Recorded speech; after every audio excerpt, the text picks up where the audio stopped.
এই মুহূর্তে আশকোনা হজ ক্যাম্পে আছেন সহকর্মী তোহা খান তামিম। সরাসরি যাচ্ছি তার কাছে। দিনের মোট 10টি ফ্লাইটের মধ্যে ইতিমধ্যে সৌদি আরবের উদ্দেশ্যে 5টি ফ্লাইট আসলে চলে গেছে এবং বাকি রয়েছে 5টি ফ্লাইট। সেটি ধাপে ধাপে এই ফ্লাইটগুলো চলে যাবে আশা করছেন এখানকার যারা সংশ্লিষ্ট রয়েছেন তারা। এবং আমরা দেখতে পাচ্ছি এই মুহূর্তে আশকোনা হজ ক্যাম্পের ভেতরে বেশ গমগম করছে হজ যাত্রীদের পদচারণায়। প্রত্যেকে আসলে উদ্গ্রীব হয়ে আছেন। দীর্ঘদিনের যে লালিত স্বপ্ন তারা দেখেছেন যে তারা হজ ব্রত পালন করবেন, সেই জন্য তারা এখানে এসেছেন। এবং আমরা দেখে থাকি যে আগামীকাল এবং পরশুদিন যাদের ফ্লাইট তারা মধ্যে চলে এসেছেন এবং এজেন্সিগুলোর অধীনে যারা মোয়াল্লিমের অধীনে রয়েছেন, এজেন্সির অধীনে রয়েছেন, বেসরকারিভাবে যাচ্ছেন, তারা মূলত এখানে চলে এসেছেন এবং মূলত তারা আসলে এখানে এসে তাদের যে শেষ মুহূর্তের কার্যক্রম সেইটি আসলে পরিচালনা করছেন বা সেটি আসলে সেরে নিচ্ছেন।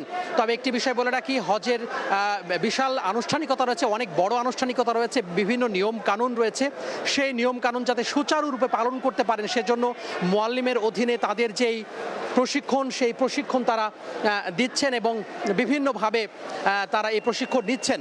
আমরা দেখে থাকি যে এবং প্রতি বছরই এটি হয়ে থাকে, অর্থাৎ হজের যেই নির্ধারিত ফ্লাইট সেই নির্ধারিত ফ্লাইটে 2 থেকে 3 দিন আগেই তারা এখানে চলে আসেন।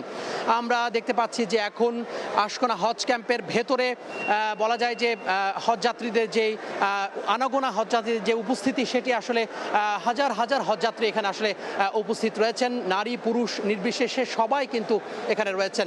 আলাদা করে ডরমিটর রয়েছে নারীদের জন্য, পুরুষদের জন্য আলাদা করে ব্যবস্থা রয়েছে এবং সবাই সেই ব্যবস্থা পারা সন্তোষ প্রকাশ করেছেন। আরেকটি বিষয় বলে রাখি, এই যে ভিসার জটিলতা যে বিষয়টি সেটি আসলে ধীরে ধীরে কেটে যাচ্ছে।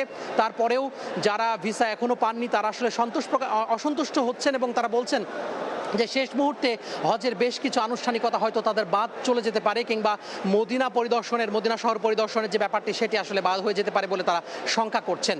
তো সেই বিষয়টি আসলে মাথায় রেখেই যারা সংশ্লিষ্ট রয়েছেন তারা আসলে বলছেন যে খুব দ্রুতই হয়তো সমস্যার সমাধান হয়ে যাবে। তো এই ছিল রাজধানী আশকোনা হজ ক্যাম্প থেকে তৃতীয় দিনে যে যাত্রা তার সবশেষ খবর। যুক্ত ছিলাম আশকোনা হজ ক্যাম্প থেকে।